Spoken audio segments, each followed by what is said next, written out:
Il y a beaucoup moins de personnes sur les tables, il y a un peu moins de tables aussi, mais on va peut-être agrandir, nous, un petit peu la terrasse pour pouvoir rajouter des tables et respecter la distance de sécurité. Inutile de rappeler la règle élémentaire, 1 mètre entre 2 tables et si possible, les serveurs ne s'occuperont que d'une seule table.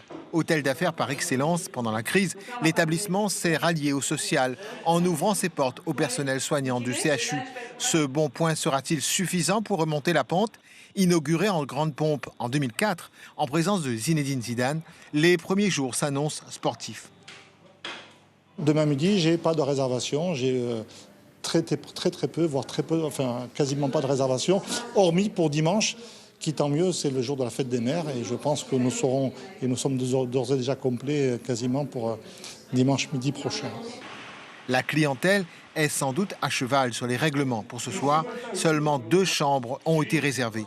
Le business, cœur de métier de l'établissement, est probablement touché par la mesure de quatorzaine. Faut-il encore le signaler? Dès l'entrée dans l'hôtel, le client roi aura à sa portée du gel hydroalcoolique, des agents munis de masques seront à sa disposition. Tous les éléments qu'il touchera seront régulièrement désinfectés. Cette chambre, par exemple, sera occupée dès ce soir. Si une chambre n'est pas occupée pendant un bon bout de temps, c'est sûr qu'on va repasser dans la chambre pour rejeter un coup d'œil, mais surtout redésinfecter avant que le client n'arrive. Ils ont envie de vivre, donc ils reviendront vers nous et nous, on fera tout pour les accueillir. Ça, c'est certain.